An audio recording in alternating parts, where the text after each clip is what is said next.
একাদশ দ্বাদশ শ্রেণীর মাসি পিসি গল্পের গুরুত্বপূর্ণ এমসিকিউ এবং সিকিউ সমাধান করব আজকের ক্লাসে আমরা।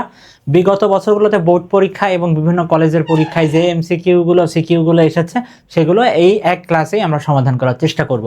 তো চলো শুরু করি। আজকে আমাদের প্রথম এমসিকিউ, মানিক বন্দ্যোপাধ্যায় কত খ্রিস্টাব্দে জন্মগ্রহণ করেন? 1808, 1908, 1838 নাকি 1938? দেখো এই টাইপের প্রশ্ন কিন্তু বোর্ড পরীক্ষায় এসেছে, রিসেন্ট যে পরীক্ষা হয়েছে সে পরীক্ষায় কিন্তু এই প্রশ্ন এসেছে। তো মানিক বন্দ্যোপাধ্যায় জন্মগ্রহণ করেন কত খ্রিস্টাব্দে?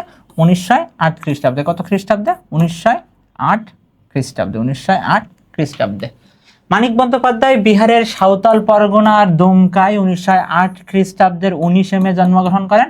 তার পৈতৃক বাড়ি ঢাকার বিক্রমপুরে। দুইটা তথ্য কিন্তু একটু মনে রাখবা, একটা হচ্ছে সে জন্মগ্রহণ করেন কোথায়, আর একটা হচ্ছে তার পৈতৃক নিবাস। ম্যাক্সিমাম ক্ষেত্রে দেখা যায় যে আগে বাচ্চারা জন্মগ্রহণ করতো ম্যাক্সিমাম মামার বাড়িতে, অর্থাৎ মাতুলালয়ে জন্মগ্রহণ করতো, মামার বাড়িতে জন্মগ্রহণ করতো, তার বাবার বাড়ি কিন্তু আরেক জায়গায়। এই তথ্যগুলো একটু মনে রাখতে হয়। তো যদি কখনো পৈতৃক বাড়ি জিজ্ঞাসা করে তখন ঢাকার বিক্রমপুরে, বাট সে জন্মগ্রহণ করেছিলেন কোথায়? সাঁওতালপুরের দুমকায়। মানিক বন্দ্যোপাধ্যায়ের পিতৃপ্রদত্ত নাম কি? তার পিতা তাকে কি নাম দিয়েছিলেন? সুবোধ কুমার বন্দ্যোপাধ্যায়, প্রভাত কুমার বন্দ্যোপাধ্যায়, প্রবোধ কুমার বন্দ্যোপাধ্যায় নাকি সরোজ কুমার বন্দ্যোপাধ্যায়? তার পিতা তাকে কি নাম দিয়েছিলেন? তার পিতা তাকে নাম দিয়েছিলেন প্রবোধ কুমার বন্দ্যোপাধ্যায়। উত্তর হবে গ, প্রবোধ কুমার বন্দ্যোপাধ্যায়। মানিক বন্দ্যোপাধ্যায়ের পিতার নাম ছিল হরিহর বন্দ্যোপাধ্যায় এবং মাতার নাম ছিল নীরদা সুন্দরী দেবী। তার পিতৃপ্রদত্ত নাম ছিল প্রবোধ কুমার বন্দ্যোপাধ্যায় আর তার ডাক নাম ছিল মানিক। দুইটা তথ্য এখানে খুবই গুরুত্বপূর্ণ, একটা হচ্ছে তার পিতৃপ্রদত্ত নাম আর একটা হচ্ছে তার ডাক নাম। তার ডাক নাম কি ছিল? মানিক, মানিক নামে তাকে ডাকতো। আর তার পিতৃপ্রদত্ত নাম অর্থাৎ তার পিতার দেওয়া নাম ছিল প্রবোধ কুমার বন্দ্যোপাধ্যায়। দিবারাত্রির কাব্য কি জাতীয় রচনা? কাব্য, উপন্যাস, নাটক? ছোট গল্প। বাংলা সাহিত্যের একটা বিখ্যাত উপন্যাস কিন্তু দিবারাত্রির কাব্য। এটা একটা কি উপন্যাস? তার বিখ্যাত বেশ কিছু কাব্যগ্রন্থ আছে, এখানে আমরা একটু দেখার চেষ্টা করব। জননী, দিবারাত্রির কাব্য, পদ্মা নদীর মাঝে, পুতুল নাচের ইতিকথা। এই পদ্মা নদীর মাঝে এটাও পরীক্ষা আসে, পুতুল নাচের ইতিকথা এটাও আসে। চিহ্ন প্রভৃতি তার বিখ্যাত কাব্যগ্রন্থ। তার বিখ্যাত ছোট গল্পের মধ্যে আছে প্রাগৈতিহাসিক, সরীসৃপ, সমুদ্রের স্বাদ, কুষ্ঠরোগীর বউ, টিকটিকি, হলুদ পোড়া, আজকাল, পরশুর গল্প, হারানের নাচ জামাই, ছোট প্রকল্পের যাত্রা। এই সবগুলো গল্প আমাদের ঢাকা বিশ্ববিদ্যালয়ে বাংলা বিভাগে আমরা যারা পড়াশোনা করি আমাদের তৃতীয় বর্ষে এই তার যে যতগুলো গল্প আছে সবগুলো গল্প কিন্তু পড়ায়। এই খুব সুন্দর বেশ কিছু গল্প তার আছে, ছোট গল্প। মাঝখানে গুটি সুটি হয়ে বসে আছে অল্প বয়সী একটা বউ। এই বউটি কে ছিল? জমিলা, রহিমা, আহ্লাদি নাকি বিলাসী? কে ছিল এই ছোট বউ? ছোট বউটা ছিল আমাদের মাসি পিসি গল্পের নায়িকা চরিত্র আমরা যাকে বলতে পারি সে। আর সে কে ছিল? সে ছিল আহ্লাদি। কে ছিল? আহ্লাদি। ওসব একরকম ছেড়ে দিয়েছে যোগু। এখানে ওসব বলতে কি বোঝানো হয়েছে? মারধর করা, মামলা মোকদ্দমা করা, গালমন্দ করা নাকি নেশা করা?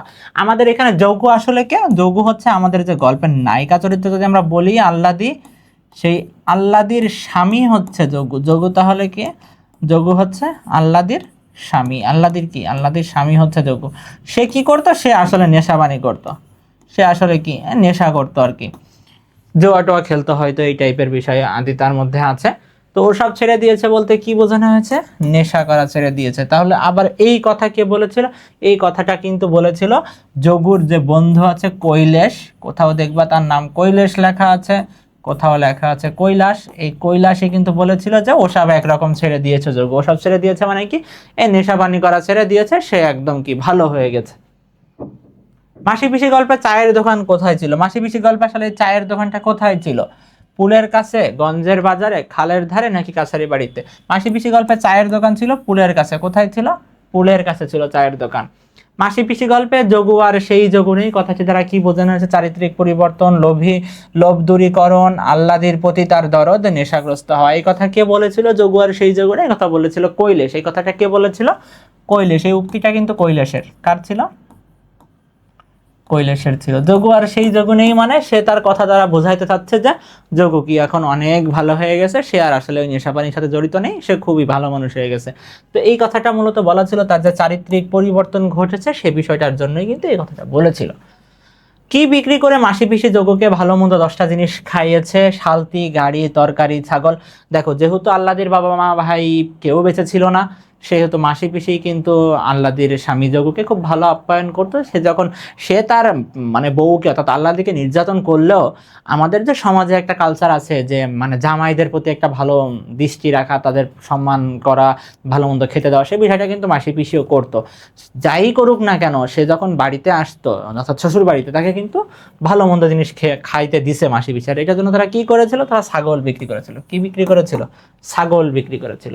বজ্জাত হোক খুনে হোক জামাই তো। মাসি পিসি গল্পে পিসির এই উক্তির মধ্য দিয়ে কি প্রকাশ পেয়েছে? সামাজিকতা ও দায়িত্ববোধ, মানবিকতা ও কল্যাণবোধ, সৌজন্য ও আত্মীয়তা, চাতুর্য ও কৌশল।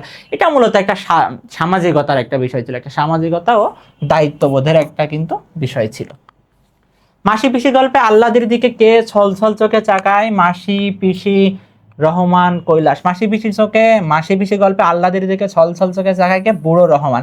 কেন তাকায়? কারণ এই বুড়ো রহমানের মেয়ে কি হয়েছে? শ্বশুর বাড়িতে নির্যাতনের শিকার হয়ে মারা গেছে। কিসের শিকার হয়েছে? নির্যাতনের শিকার হয়ে কিন্তু মারা গেছে। সে কিন্তু শ্বশুর বাড়িতে যাইতে চায় নাই, বারবার দাবি করছিল যে না যাবে না শ্বশুর বাড়িতে। তারপরেও তার বাবা তাকে আসলে জোর করে শ্বশুর বাড়িতে পাঠাইছিল, আর এই মেয়েটা কিন্তু শ্বশুর বাড়িতে নির্যাতনের শিকার হয়ে মারা গেছে। তার বয়স আসলে আল্লাদির চেয়ে কম হইতে পারে, বাট আল্লাদির দিকে তাকাইলে তার মেয়ের কথা বুড়ো রহমানের মনে পড়ে, কারণ আল্লাদি যেভাবে ভুক্তভোগী ঠিক তার মেয়েও ওরকম ভুক্তভোগী ছিল। তো মাসি পিসি গল্পে আল্লাদির দিকে কে ছলছল চোখে তাকায় হচ্ছে বুড়ো রহমান। মাসি পিসি গল্পে আল্লাদির আগে কার মেয়েটা শ্বশুরবাড়ি মরেছে? কৈলাসের, রহমানের, গোকুলের, কানাইয়ের। কার মেয়েটা শ্বশুরবাড়ি মরার কথা বলা আছে? বুড়ো রহমানের মেয়েটা শ্বশুরবাড়ি মরার কথা বলা আছে। আল্লাদি ও বুড়ো রহমানের কন্যা, তারা দুইজনই সুন্দরী, নির্যাতিতা, শিক্ষিতা, অশিক্ষিতা। তারা দুইজনেরই কি? দুইজনেই কিন্তু নির্যাতিতা, দুইজনেরই কিন্তু নির্যাতনের কথা বলা আছে। তাহলে দুইজনই কি? নির্যাতিতা। ঈষৎ তন্দ্রার ঘরে কে শিউরে ওঠে? আল্লাদি, যোগু, মাসি পিসি। কে শিউরে ওঠার কথা বলা আছে? আল্লাদির কথা বলা আছে। কার কথা? আল্লাদির কথা। আল্লাদিকে তার স্বামী যেভাবে নিয়ে যাবে বলে কৈলাসকে জানায়, নৌকায় করে জোর খাটিয়ে মামলা করে কৌশল করে। সে মূলত কি বলেছিল? কৈলাস কিন্তু মাসি পিসিকে বলে যে যোগু কি বলেছে? সে মামলা করবে বউকে নেওয়ার জন্য। কি করবে? মামলা করবে। তাহলে এখানে উত্তর হবে কোনটা? উত্তর 3 নম্বর, মামলা করে। কি হবে উত্তর? মামলা করে। জেলে নয় গেলাম কৈলাস, কিন্তু মেয়ে যদি স্বামীর কাছে না যেতে চায় খুন হওয়ার ভয়ে। উক্তিটিতে প্রকাশ পেয়েছে মাসি পিসি চরিত্রের সাহসিকতা ও বাকপটুতা, সাহসিকতা ও বুদ্ধিমত্তা, আইন সচেতনতা ও বাকপটুতা, আইন সচেতনতা ও বুদ্ধিমত্তা। এইখানে মূলত তাদের মধ্যে প্রকাশ পেয়েছে সাহসিকতা ও বুদ্ধিমত্তা, সাহসিকতা ও বুদ্ধিমত্তা। মাসি পিসি গল্পে কোন রোগটি মহামারীর অন্তর্ভুক্ত? টাইফয়েড, বসন্ত, কলেরা, জন্ডিস। কি বলা হয়েছিল? মহামারীর এক রোগ কলেরায় মারা গেছে। কিসে মারা গেছে? কলেরায় মারা যাওয়ার কথা কিন্তু বলা ছিল। তাহলে কোন রোগ? কলেরা। মহামারীর অন্তর্ভুক্ত বলা হয়েছে কলেরাকে। মাসি পিসি গল্পে আল্লাদির বাবা কি রোগে মারা যায়? টাইফয়েড, ম্যালেরিয়া, কলেরা, বসন্ত। কি রোগে মারা গিয়েছিল? কলেরায় মারা গিয়েছিল। কোন রোগে? কলেরা। কলেরায় আল্লাদির পরিবারের কতজন সদস্য? কলেরায় আল্লাদির পরিবার কতজন সদস্যকে হারিয়েছিল? 2, 3, 4, 5। কতজনকে? তার বাবাকে হারিয়েছিল, তার মাকে হারিয়েছিল, আর তার ভাইকে হারিয়েছিল। তাহলে সর্বসাকুল্যে বলা যায় কয়জনকে হারিয়েছিল? 3 জনকে। তোর হবে কত? 3 জন। আল্লাদি পরিবারের 3 জন সদস্য কোন অসুখে মারা গিয়েছিল? ঠান্ডায়, কলেরায়, জন্ডিসে, জ্বরে। কোন রোগে? কলেরায়। অর্থাৎ একই লাইন থেকে কিন্তু বারবার ঘুরিয়ে ফিরিয়ে বিভিন্ন বোর্ডে কিন্তু প্রশ্ন এসেছে। অর্থাৎ যে তথ্যগুলো মনে রাখতে হবে অবশ্যই, যে এখানে মহামারীর কথা বলা আছে কলেরা, আর এই কলেরাই মারা গিয়েছিল তার বাবা, ভাই, মা, অর্থাৎ 3 জন মারা গিয়েছিল। এই 3 জনের তথ্য কিন্তু মনে রাখতে হবে। নিজেকে তার ছেঁচড়া, নোংরা, নর্দমার মতো লাগে কার সম্পর্কে বলা হয়েছে? মাসি পিসি, আল্লাদি, যোগু। কাকে? আল্লাদি। কারণ কি? আল্লাদি বুঝতে পারতেছে যে মাসি পিসির সাথে থাকলেও এলাকার বিভিন্ন বদমায়েশ মানুষজন, খারাপ মানুষজন তার দিকে কুনজর দিচ্ছে, নানাভাবে মাসি পিসির সাথে মানে তার সম্পর্কে বাজে কথাবার্তা বলতেছে। সেই বিষয়টাই কিন্তু এখানে ইঙ্গিত করা হয়েছে।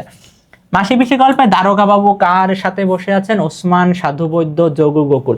দারোগা বাবু এসে বসে আছেন কি? বাবুর সাথে। এটা কিন্তু বলা আছে। বাবুকে? গোকুল। কে? গোকুল। দুজনে মিলে কাজ করছে যেন একজন করছে। উক্তিটি দিয়ে কি বোঝানো হয়েছে? মাসি পিসির আত্মীয়তা, বোঝাপড়া, সখ্য, আন্তরিকতা। মাসি পিসির কি বোঝানো হয়েছে? বোঝাপড়া। মাসি পিসির কি বোঝানো হয়েছে? বোঝাপড়া। মাসি পিসির মধ্যে ঐকান্তিক ভাব থাকার কারণ কি ছিল? তাদের চিন্তা ভাবনা এক, তাদের স্বভাব একই প্রকৃতির, তাদের বয়স অবস্থা এক, তাদের চেহারা এক। কেন এক অবস্থা ছিল? কারণ বেশি ভাব ছিল, কারণ তাদের আসলে চেহারাও মানে তাদের বয়সও এক, পাশাপাশি কি তাদের অবস্থা এক, কারণ দুইজনই বিধবা, দুইজনই এভাবে মানে থাকতেছে একজনের বাড়িতে এসে, সে বিষয়টাই নিয়ে কিন্তু তাদের মধ্যে একটু বেশি ভাব ছিল, কারণ দুইজনেরই আর্থসামাজিক অবস্থা কিন্তু একই রকম। মাসি পিসির মধ্যে গভীর ভাব ওঠার কারণ ছিল অর্থ উপার্জন, আহ্লাদের দায়িত্ব কাঁধে পড়া, দুইজনে আশ্রিত, একসাথে ব্যবসা করা। দেখো যখন তারা দুইজন ছিল তখনকার হিসাব আলাদা, বাট যখন আহ্লাদি আসলো, আহ্লাদির তো আর বাবা মানি, সেই হিসাবে কিন্তু আহ্লাদিকে রক্ষা করার দায়িত্ব তাদেরই। এই জন্য আহ্লাদির ভার যখন তাদের কাছে আসে তখন কিন্তু তাদের মধ্যে ভাবটা আরো গভীর হয়, কারণ কি আহ্লাদিকে রক্ষা করাই তাদের একটা অন্যতম লক্ষ্য হয়ে দাঁড়ায়। তাহলে এটা উত্তর হবে আহ্লাদির দায়িত্ব কাঁধে পড়া। কি হবে? আহ্লাদির দায়িত্ব কাঁধে পড়া। মাসি পিসি তাদের সংগ্রামী জীবনে কোন কাজটির সাথে সম্পৃক্ত ছিল না? ধান ভানা, তারা ধান ভানা ভানতো, তাহলে এটা উত্তর হচ্ছে না। তারা কাঁথা সেলাই করা, এটার সাথে জড়িত ছিল। ডালের বড়ি বেচা, এটার সাথে জড়িত ছিল। অন্যের বাসায় কাজ করা, অন্যের বাসায় কাজ করা উত্তর হবে, কেননা অন্যের বাসায় কাজ করার কথা কিন্তু কখনো বলা হয় নাই। মানে পুরো গল্প জুড়ে কখনোই কিন্তু অন্যের বাসায় কাজ করার প্রসঙ্গটা আসে নাই। তাহলে মাসি পিসির সংগ্রামী জীবনের সাথে কোন কাজটি মানে কোন কাজটির সাথে তারা সম্পৃক্ত ছিল না? তারা এই অন্যের বাড়িতে কাজ করার সাথে সম্পৃক্ত ছিল না, বাট তারা কিন্তু ধান ভানতো, কাঁথা সেলাই করতো, ডালের বড়ি বেচতো। মাসি পিসি গল্পে মাসি ও পিসি কেন কাছারি বাড়ি যেতে রাজি হয়নি? কারণ আহ্লাদের নিরাপত্তার সংখ্যায়, শারীরিক অসুস্থতার জন্য, নির্যাতনের শিকারের ভয়ে, নাকি বাড়িতে চুরি হওয়ার ভয়ে? কেন যেতে চায়নি? কারণ তারা যাইতে চায়নি আহ্লাদের নিরাপত্তার সংখ্যায়, কারণ তারা ভেবেছিল যদি মাসি আর পিসি চলে যায় তাহলে কি বদমাইশরা এসে কি করবে, আহ্লাদিকে উঠাই নিয়ে যাবে। সেই জন্য কিন্তু তারা গভীর রাতে কাছারি বাড়ি যেতে রাজি হয় নাই। পরবর্তী প্রশ্ন দেখো, মাসি পিসি গল্পে ফোঁটা বাঁধা বা ফেটি বাঁধা লেখা আছে বইয়ে। বাবরি চুলালা লোকটাকে ছিল কৈলাস, সাধু, ওসমান বৈদ্য। কার? বৈদ্যের কথা বলা আছে। কার? বৈদ্যের কথা। কে এগিয়ে আসবে আসো বা এসো, বটির এক কোপে কি গলা ফাঁক করে দিব। এখানে কি বোঝানো হয়েছে? যদি এগিয়ে আসো তবে মারা পড়বে, অবশ্যই দুই একটাকে কাটবো, দুই একটাকে না মেরে শান্তি নেই, এগিয়ে না এলে গলা কাটবো। এটা কিন্তু মাসি পিসি যখন যে সদ্যের মানে বদমাইশরা গেছিল তাদের বাড়িতে, তখন কিন্তু এই টিকা তারা করেছিল। এটা কেন করেছিল? তো এটার দ্বারা সে বোঝাইতে চাইছিল কি, যদি এগিয়ে আসো তবে কি হবে, যদি এগিয়ে আসো তবে মারা পড়বে। পরবর্তী এমসিকিউ দেখো, কানাই চৌকিদারের ভেবা চাকা খাওয়ার কারণ কি ছিল? মাসি পিসির আকস্মিক চিৎকার, মাসি পিসির হাতে ধারালো অস্ত্র, দারোগা বাবুর ধমক খাওয়া, সাধের লোকজন চলে যাওয়া। তাহলে কানাই চৌকিদারের ভেবা চাকা খাওয়ার কারণ কি ছিল? মাসি পিসির হাতে ধারালো অস্ত্র। তারা কি এই যে মাসি পিসির হাতে ধারালো অস্ত্র দেখে কিন্তু তারা ভেবাচাকা খেয়ে গেছিল। কি দেখে? মাসি পিসির হাতে যে এই ধারালো অস্ত্র ছিল এটা দেখে কিন্তু তারা ভেবাচাকা খেয়ে গেছিল। কানাই ও তার সহযোগীদের ভেবাচাকা খাওয়ার অন্তর্নিহিত অর্থ হচ্ছে মাসি পিসির সরলতা, মাসি পিসির প্রতিবাদী চেতনা, মাসি পিসির সততা, মাসি পিসির দাম্ভিকতা। কিসের জন্য? মাসি পিসির প্রতিবাদী চেতনা দেখেই কিন্তু তাদের মধ্যে একটা ভয় চলে আসছিল, তারা ভেবাচাকা খেয়ে গেছিল। তাহলে এখানে উত্তর হবে কি? মাসি পিসির প্রতিবাদী চেতনা, মাসি পিসির প্রতিবাদী চেতনা। পরবর্তী প্রশ্ন দেখো, যুদ্ধের আয়োজন করে তৈরি হয়ে থাকে মাসি পিসি। এই বাক্যে প্রকাশ পেয়েছে কি? সশস্ত্র প্রতিরোধ, বলিষ্ঠ প্রতিরোধ, মানবিক জীবন যুদ্ধ, নাকি অস্তিত্বের সংগ্রাম? এখানে কিন্তু একদম বলা যায় কি সশস্ত্র প্রতিরোধের কথা বলা আছে। কিসের কথা বলা আছে? সশস্ত্র প্রতিরোধের কথা বলা আছে। শালটি কি কাঠের তৈরি? আম বা তাল, জাম বা শাল, তাল বা শাল, গাব বা তাল। এখানে কি বলা আছে? তাল বা শাল কাঠের তৈরি নৌকা। কি? তাল বা শাল কাঠ। মাসি পিসি গল্পে রসুই চালায় ঝাঁপ পেটে মাসি পিসি বাইরে যায়। এখানে রসুই চালায় কি অর্থ ব্যবহৃত হচ্ছে? ড্রয়িং রুম, রান্নার ঘর, শোয়ার ঘর, জিনিসপত্রের ঘর। কিসের ঘর? রসুই চালা কি রান্নার ঘর। কিসের ঘর? রান্নার ঘর। মাসি পিসি গল্পটি প্রথম কোন পত্রিকায় প্রকাশিত হয়? ভারতী পত্রিকায়, সবুজপত্র, মাসিক মোহাম্মদী, পূর্বাশা। কোন পত্রিকা? পূর্বাশা পত্রিকা। কোন পত্রিকা? পূর্বাশা পত্রিকা। মাসি পিসি গল্পটি নিচের কোন গ্রন্থে সংকলিত হয়েছে? প্রাগৈতিহাসিক, আজকাল পরশুর গল্প, পরিস্থিতি, সরীসৃপ। কোনটা হবে? পরিস্থিতি। কোন গল্প? পরিস্থিতি। মাসি পিসি গল্পে শেষ পর্যন্ত ঔজ্জ্বল্য লাভ করেছে কোনটা? মাসি পিসির বুদ্ধিদীপ্ত প্রতিরোধ, আহ্লাদের জীবন সংগ্রাম, মাসি পিসির মধ্যকার ঐক্য, আহ্লাদের প্রতি যোগের আকর্ষণ। এটা উত্তর হবে মাসি পিসির বুদ্ধিদীপ্ত প্রতিরোধ। মাসি পিসির বুদ্ধিদীপ্ত প্রতিরোধ। আহ্লাদিকে রক্ষার জন্য মাসি পিসির প্রচেষ্টায় তাদের চরিত্রের কোন দিকে প্রকাশ পেয়েছে? দায়বদ্ধতা থেকে মুক্তি, সংগ্রামশীলতা, মানবিকতা, অস্তিত্ব রাখা। তাদের মধ্যে কি? সংগ্রামশীলতা কিন্তু প্রকাশ পেয়েছে। তাদের মধ্যে কি প্রকাশ পেয়েছে? সংগ্রামশীলতা প্রকাশ পেয়েছে। পরবর্তী প্রশ্নে আমরা যাই। পুরুষতন্ত্রের অমানবিকতার স্ফুরণ ঘটেছে কোন গল্পে? মাসি পিসি, বিলাসী, অপরিচিতা, রেইনকোট। এখন যেহেতু আমরা মাসি পিসি পড়তেছি, খুব সহজে কিন্তু এটার উত্তর করা যায় মাসি পিসি। বাট যখন আমাদের টোটাল পরীক্ষার মধ্যে প্রশ্ন আসবে তখন কিন্তু এই প্রশ্নগুলো খুবই ডিফিকাল্ট হবে উত্তর করা। তো এটা মনে রাখতে হবে আমাদের। এখানে উত্তর কি হবে? উত্তর হবে মাসি পিসি। পুরুষতন্ত্রের অমানবিকতার স্ফুরণ ঘটেছে কোন গল্পে? মাসি পিসি গল্পে। মাসি পিসি গল্পে মাসি পিসির এক দেহ এক মন হয়ে যাওয়ার কারণ কি ছিল? দুইজনে বিধবা, আল্লাদিকে দেখাশোনা, নিজেদের বেঁচে থাকার সংগ্রাম। নিচের কোনটা সঠিক? এখানে তারা দুইজনে বিধবা ছিল, তাদের আল্লাদিকে দেখাশোনার দায়িত্ব ছিল, নিজেদের বেঁচে থাকার সংগ্রাম তাদের মধ্যে ছিল। তাহলে উত্তর কিন্তু সবগুলোই, উত্তর কি হবে? 1, 2 ও 3 সবগুলোই কিন্তু এখানে সঠিক উত্তর। মাসি পিসি আল্লাদিকে প্রতিকূল পরিবেশ থেকে বাঁচাতে সক্ষম হয়েছিল যে শক্তির দ্বারা? তাহলে ঐক্য, পেশি শক্তি, সাহস। তাদের মধ্যে মূলত কি ছিল? তাদের মধ্যে ঐক্য ছিল, সাহস ছিল, পেশি শক্তির কোনো কিছু কিন্তু এখানে আসলে বলা হয়নি। এখানে উত্তর হবে 1 ও 3। মাসি পিসি গল্পে প্রকাশ পেয়েছে নারীর লাঞ্ছনার চিত্র প্রকাশ পেয়েছে, তৎকালীন সমাজ ব্যবস্থা প্রকাশ পেয়েছে, প্রান্তিক জীবনের অসহায়ত্ব। তিনটাই কিন্তু, নারীর লাঞ্ছনা, তৎকালীন সমাজ ব্যবস্থা, প্রান্তিক জীবনের অসহায়ত্ব, তিনটা বিষয় কিন্তু এখানে প্রকাশিত হয়েছে। তাহলে এখানে উত্তর হবে সবগুলোই সঠিক, সবগুলোই সঠিক। লিপির অনুমতি ছাড়া তার স্বামী নিশাম দ্বিতীয় বিবাহ করে। এই ঘটনায় লিপি প্রতিবাদ করলে নিশাম তাকে শারীরিকভাবে নির্যাতন করে। লিপি বাধ্য হয়ে বাপের বাড়ি চলে এলে নিশাম তার নামে 10 লক্ষ টাকার স্বর্ণ অলংকার চুরির মিথ্যা মামলা দেয়। উদ্দীপক ও মাসি পিসি গল্পের সাদৃশ্য আছে পুরুষের আধিপত্য অবশ্যই এখানে আছে, নারীর অসহায়ত্ব আছে, নারীর নির্যাতন। তিনটা বিষয় কিন্তু এখানে আছে, পুরুষের আধিপত্য আছে, নারীর অসহায়ত্ব আছে, নারীর নির্যাতন আছে। উত্তর হবে সবগুলোই সঠিক। লিপির অনুমতি ছাড়া তার স্বামী নিশাম দ্বিতীয় বিবাহ করে, যেটার উদ্দীপক আমরা একটু আগে পড়লাম। এখানে প্রশ্ন বলেছে যে উদ্দীপকের নিশাম মাসি পিসি গল্পের কোন চরিত্রের সাথে সাদৃশ্যপূর্ণ? কানাই, গোকুল, জমিদার, যোগু। যেহেতু সে নির্যাতিত স্বামী, তাহলে তাকে আমরা কোন চরিত্রের মধ্যে বলতে পারি? যোগু চরিত্রের সাথে কিন্তু তাকে আমরা মিলাতে পারি। তো গুরুত্বপূর্ণ বহু এমসিকিউ কিন্তু আমরা দেখেছি, ঘোরায় ফিরে এই এমসিকিউ গুলোই কিন্তু এখান থেকে বারবার পরীক্ষায় এসেছে, বারবার এই এমসিকিউ গুলোই আসছে। এই এমসিকিউ যদি তুমি ভালো করে পড়ো তাহলে কিন্তু তোমার মোটামুটি এখান থেকে একটা ভালো প্রস্তুতি হয়ে যাবে। এখন আমরা আলাপ করব সিকিউ নিয়ে। আমরা কি নিয়ে আলোচনা করব? আমরা আলোচনা করব এই গল্পের সিকিউ নিয়ে। এখান থেকে বেশ সিকিউ আসতে দেখা যায় পরীক্ষায়। আমরা যে এমসিকিউ গুলো দেখলাম, তোমরা আশা করি সবগুলোই বুঝতে পেরেছো। আমরা দেখি সিকিউতে প্রথম প্রশ্ন। দেখো, বলেছে পিতৃহীন রাশেদার স্বামীর সংসারে মোটেই সুখ নেই।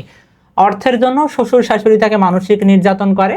গর্ভবতী হওয়ার সত্ত্বেও নেশাখোর স্বামী তার গায়ে হাত তোলে। তাহলে তার স্বামী কিন্তু এখানে নেশাখোর। তাহলে কি হচ্ছে? তার স্বামী নেশাখোর, তার স্বামী নেশাখোর। তাহলে আমরা ওই গল্পের সাথে কিন্তু এতটুকু পড়েই মিলাইতে পারলাম, রিলেট করতে পারলাম। কি ওখানে আমরা দেখেছিলাম আল্লাদির স্বামী যে যোগু ছিল, সে যোগুও কিন্তু নেশাখোর ছিল, যে কিন্তু আল্লাদিকে নির্যাতন করত। স্বামীর নির্মম অত্যাচারে প্রায় সে অজ্ঞান হয়ে যায়। নির্যাতন সহ্য করতে না পেরে একসময় রাশেদার প্রতিবাদী নারী সত্তা জেগে ওঠে। নির্দয় স্বামীর কাছে নতি স্বীকার না করে আইনের আশ্রয়ে স্বামী ও শ্বশুরকে সে জেলে পাঠায়। উদ্দীপকটুকু যদি পড়ি, আমরা গল্পের দিকে, চরিত্রের দিকে তাকাই, প্রথমটুকু থেকে কিন্তু মোটামুটি মিল আছে। আমাদের আল্লাদিও কিন্তু গল্পের এক জায়গায় বলা ছিল যে 4 মাসে পড়লে, অর্থাৎ সে যে গর্ভবতী ছিল এটা কিন্তু আমরা ক্লিয়ার হয়ে যায়। পাশাপাশি যোগু কি ছিল? নির্যাতন করেছে আল্লাদিকে বারবার, এইটার সাথেও মিল আছে। কিন্তু শেষের যে অংশটা দেখো, নির্দয় স্বামীর কাছে নথি স্বীকার না করে আইনের আশ্রয়ে স্বামী ও শ্বশুর শাশুড়িকে জেলে পাঠায়। এই শ্বশুর শাশুড়িকে যে সে জেলে পাঠাইলো উদ্দীপকের রাশেদা কিন্তু এই জায়গা থেকে সফল হয়েছে, বাট আল্লাদি কিন্তু এটা করতে পারে না। অর্থাৎ গল্পের সাথে কিন্তু কিছুটা মিল পেলেও কিছু অংশে কিন্তু আমরা অমিলও পাচ্ছি উদ্দীপকটা পড়ি। এখন আমরা একটু দেখি প্রশ্নে কি বলেছে। প্রথম প্রশ্নে বলেছে উদ্দীপকের রাশেদার স্বামীর সাথে মাসি পিসি গল্পের কোন চরিত্রের সাদৃশ্য রয়েছে বর্ণনা করো। তাহলে কোন চরিত্রের সাদৃশ্য আছে? অবশ্যই কি রাশেদার স্বামীর সাথে। দেখো কি বলেছে, রাশেদার স্বামীর সাথে। তাহলে রাশেদার স্বামীর সাথে সাদৃশ্য আছে কার? রাশেদার স্বামীর সাথে। পুরোটা কিন্তু তোমরা পরীক্ষার সময় লিখবা যে উদ্দীপকের রাশেদার স্বামীর সাথে সাদৃশ্য আছে। সাদৃশ্য আছে কার? মাসি পিসি গল্পের যোগু চরিত্রের। মাসি পিসি গল্পে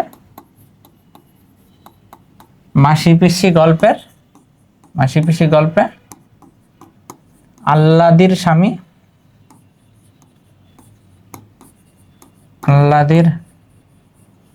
স্বামী যোগু চরিত্রের। কার? যোগু চরিত্রের। এতটুকু তো তুমি লিখলাই। পরে তোমার কাজ হচ্ছে মাসি পিসি গল্পে যোগু চরিত্র সম্পর্কে কি বলা ছিল। গল্পে যোগু চরিত্র সম্পর্কে তুমি বেশ কিছু বিষয় এখানে লিখবা। সে কি? সে নেশাপানির সাথে জড়িত ছিল, সে আল্লাদিকে নির্যাতন করতো, সে বিষয়গুলো কিন্তু তোমাকে এখানে সুন্দর করে লিখতে হবে। এর পাশাপাশি দেখা যায় শেষ সময় সে আল্লাদিকে কেন নিতে চাচ্ছিল? কারণ মাসি পিসি গল্পে আমরা দেখতে পাই যে আল্লাদির বাবার কিন্তু অল্প কিছু সম্পত্তি ছিল আর কি, খুবই অল্প কিছু পরিমাণ সম্পত্তি ছিল। তার ইচ্ছা ছিল কি যে আল্লাদিকে যদি আবার সে নিয়ে আসতে পারে সংসারে, তাহলে এই টাকাগুলো দিয়েও সে কি করবে, এই টাকাগুলো দিয়েও কিন্তু সে জুয়া খেলবে। পাশাপাশি আমরা দেখতে পাই গল্পে যখন আল্লাদি গর্ভবতী ছিল তখনও কিন্তু সে আল্লাদির খোঁজ খবর খুব একটা ওভাবে নেয় নাই। অর্থাৎ উদ্দীপকের সাথে কোন দিকে মিল আছে তুমি কিন্তু খুব সহজে করতে পারো। তুমি যোগ চরিত্র লিখবা এখানে, পরে শেষে কি তুমি উদ্দীপকের সাথে দুইটা মিল দেখাই দিবা, তাহলেই কিন্তু খুব সুন্দরভাবে তুমি এখানে পূর্ণ নাম্বার পাবা। খুব সহজেই কিন্তু এখানে নাম্বার পাওয়া সম্ভব। ঘয়ে বলছে দেখো, উদ্দীপকের সামাজিক সংকট মাসি পিসি গল্পের সমাজ ব্যবস্থার অনুরূপ, মন্তব্যটির সত্যতা নিরূপণ করা। হ্যাঁ, কিছু ক্ষেত্রে অনুরূপ। নির্যাতিত হয়েছে, স্বামীর কাছে তো নির্যাতিত হয়েছে, পাশাপাশি শ্বশুর শাশুড়িও তাকে নির্যাতন করতো, এই বিষয়গুলো ঠিক আছে, বাট কিছু ব্যতিক্রম দিকও আছে। কোন দিকগুলো? যেমন উদ্দীপকে কিন্তু আমরা দেখতে পেরেছি যে রাশেদা কি করেছে, তার স্বামী শ্বশুরের সাথে যেভাবে মানে তাদেরকে আইনের হাতে সোপর্দ করে দেওয়ার যে বিষয়টা দেখাইতে পারছে, বা যে সাহসিকতা রাশেদার মধ্যে ছিল, ওই সাহসিকতা কিন্তু আমরা আল্লাদির মধ্যে দেখি নাই মাসি পিসি গল্পের। আল্লাদির মধ্যে যদি ওই সাহসিকতা থাকতো তাহলে কিন্তু সে কি করতে পারতো, সেও কিন্তু তার স্বামীর সাথে এরূপ আচরণ করতে পারতো, বা তার স্বামীকে জেলে পাঠানোর মতো সাহসিকতা সে দেখাইতে পারতো। সেটা কিন্তু আসলে সে পারে না। এখানে মাসি পিসি গল্পে আমাদের আল্লাদির সেফগার্ড হিসাবে কাজ করছে কিন্তু মাসি আর পিসি। পরবর্তী উদ্দীপকে যাই আমরা। দেখো, চারিদিকে যখন আকালের ভয়াবহতা, তখন জয়গুণ তার সন্তানদের নিয়ে বেঁচে থাকার লড়াই শুরু করে। সন্তানদের কথা ভেবে সমস্ত সংকোচ ও লোক লজ্জা পিছনে ফেলে কাজ খুঁজতে থাকে জয়গুণ। গ্রামে কোনো কাজ না পেয়ে সে শহরে একটি খাবার হোটেলে কাজ নেয়, দিনরাত পরিশ্রম করে যা পায় তা দিয়ে সন্তানদের লেখাপড়ার খরচ চালায়। সন্তানদের উচ্চশিক্ষা ও নিরাপদ জীবনে পৌঁছে দেওয়ার জন্য সে প্রতিজ্ঞাবদ্ধ। কাজ শেষে অনেক রাতে সে বাড়ি ফেরে, নানা লোকের নানা কথা, তাদের হাসি তামাশা, তুচ্ছ তাচ্ছিল্য আর অপমান কিছুই তাকে তার সংকল্প থেকে সরাতে পারে না। অর্থাৎ জয়গুণ তার সন্তানদের জন্য পরিশ্রম করতেছে, সে বিষয়টা কিন্তু এখানে ফুটিয়ে উঠেছে খুব সুন্দর করে। অর্থাৎ জয়গুণ চাচ্ছে যে তার সন্তানরা যেন মানুষের মতো মানুষ হইতে পারে। এখন আমরা প্রশ্ন দেখি। প্রথম প্রশ্ন বলছে, উদ্দীপকের জয়গুণের উপার্জনের পথ ও মাসি পিসি গল্পের উপার্জনের পথ ভিন্নতর কেন? কারণ কি? মাসি পিসি গল্পে আমরা দেখে পেয়েছিলাম কি মাসি পিসির কিন্তু আয়ের অন্য কথা বলা আছে। তারা কি করতো, তারা শহরে দেখা যাচ্ছে শহরে তারা গ্রাম থেকে ফসল নিয়ে কি করতো, শহরে বিক্রি করতো। শহরে বিক্রি করার কথা বলা আছে, কিন্তু তাদের শহরে বিক্রি করার কথা বলা আছে, তাদের হোগলা গাথার কথা বলা আছে, হোগলা গাথা। পাশে কি মানে ডালের বড়ি বেচা বিভিন্ন কথা কিন্তু বলা আছে। বাট আমরা যদি এখানে দেখি, এখানে ডিরেক্ট দেখলে কিন্তু শুধু ওই একটাই কথা বলা আছে, সে দিনরাত একটা পরিশ্রম করতেছে কোথায়, খাবার হোটেলে। অর্থাৎ এখানে কিন্তু মাসি পিসির সাথে তার মধ্যে একটা ভিন্নতর বিষয় আমরা দেখতে পাই। ঘয়ে বলছে দেখো, উদ্দীপকের জয়গুণের সংগ্রামী জীবনের কেন্দ্রবিন্দুতে রয়েছে সন্তান, আর মাসি পিসির জীবন সংগ্রামের কেন্দ্রবিন্দুতে হচ্ছে আল্লাদি। খুব সুন্দর একটা প্রশ্ন। মাসি পিসি কিন্তু বারবার বলেছে যে তাদের দুইজনের এখন কি আছে, কে আছে, আল্লাদি আছে। অর্থাৎ তাদেরকে কি করতে হবে, অনেক কষ্ট করে হলে আল্লাদিকে টিকিয়ে রাখতে হবে বা বাঁচিয়ে রাখতে হবে। কারণ কি, যদি আল্লাদির বাবা মা থাকতো এখানে, তাহলে কিন্তু তারা খুব একটা বেশি কিছু বলতো না। যেহেতু বাবা মা আছে, তাদের দায়িত্ব কিন্তু বাবা মাই নিত। আর যেহেতু এখন বাবা মা নেই, সেহেতু কি করতে হবে, সেহেতু আল্লাদির দেখাশোনার দায়িত্ব কিন্তু এই গল্পের মাসি পিসির মধ্যেই আছে। উদ্দীপকে আমরা দেখতে পাই জয়গুণ যেমন তার সন্তানদের জন্য একদম মানে সবকিছু উৎসর্গ করে দিচ্ছে শুধু সন্তানদের ভালোর জন্য, ঠিক মাসি পিসিও কিন্তু তাদের সবকিছু বলা যায় এক প্রকার উৎসর্গ করে রেখেছিল কার জন্য, মাসি পিসি আল্লাদির জন্য। পরবর্তী প্রশ্ন দেখো, এতিম ডলি বড় হয়েছে মামা মামির কাছে। ডলির মামাও দরিদ্র মানুষ। বড় হওয়ার পর ডলির বিয়ে হয়। মামা বিয়ের সময় যৌতুকের দাবি মেটাতে পারে না, ফলে তার উপর চলে নিষ্ঠুর নির্যাতন সইতে না পেরে ডলি একদিন নির্যাতক স্বামীর সংসার পেলে মামার বাড়িতে আশ্রয় নেয়। ঠিক একই টাইপের উদ্দীপক। কেমন? যেন আল্লাদি যেমন নির্যাতন সহ্য না করতে পেরে বাবার বাড়িতে আশ্রয় নেয়, ঠিক তেমনি এখানে আমরা দেখতে পাচ্ছি যে ডলি যখন নির্যাতন সহ্য করতে না পেরেছে, তখন নির্যাতন সহ্য না করতে পেরে সে কিন্তু তার মামার বাড়িতে আশ্রয় নিয়েছে। এখানে বলেছে উদ্দীপকের ডলির সঙ্গে মাসি পিসি গল্পের কার সাদৃশ্য রয়েছে? মাসি পিসি গল্পের কার সাদৃশ্য রয়েছে? আল্লাদির সাদৃশ্য রয়েছে। কারণ সেও তার স্বামীর পরিবারে নির্যাতিত, সেও কি তার স্বামীর পরিবারে নির্যাতিত হয়েছে। পাশাপাশি সেও বাধ্য হয়ে কি করেছিল, তার বাবার বাড়িতে চলে এসেছিল। এখানে ডলি যেমন তার মামার বাড়িতে চলে গেছে, ওখানে আমরা দেখতে পাই আল্লাদি গল্পে সে কিন্তু বাধ্য হয়ে তার বাবার বাড়িতে চলে এসেছে। ঘয়ে বলছে দেখো উদ্দীপকে মাসি পিসি গল্পের সম্পূর্ণ বিষয় ফুটে ওঠেনি, সম্পূর্ণ বিষয় ফুটে ওঠে নাই, কারণ কি শুধু একটা পার্টি কিন্তু দেখাইছে এখানে। বাট এর পাশাপাশি কিন্তু মাসি পিসি গল্পে মাসি পিসির যে সংগ্রামের দিকটা ছিল, মাসি পিসি তাকে আল্লাহ দিকে সেভ করার জন্য কত কষ্ট করছে, তারা দিনরাত পরিশ্রম করছে, তাদের যে কষ্ট করে টাকা পয়সা রোজগারের যে বিষয়টা, গ্রামের যে মানে অসভ্য মানুষজন ছিল, খারাপ মানুষজন ছিল, তাদের থেকে আল্লাহ দিকে রক্ষা করার যে প্রচেষ্টা, এই মা বাবার গোকুলের হাত থেকে তাদেরকে রক্ষা করার যে প্রচেষ্টা, এই জিনিসগুলো কিন্তু আসলে উদ্দীপকে কিছুই নাই। অর্থাৎ সম্পূর্ণ ভাব কিন্তু ফুটে ওঠে না, আংশিক ভাবটাই কিন্তু আমরা এখানে দেখতে পাচ্ছি। তো এই ছিল মোটামুটি আমাদের মাসি পিসি গল্পের গুরুত্বপূর্ণ এমসিকিউ এবং সিকিউর ক্লাস।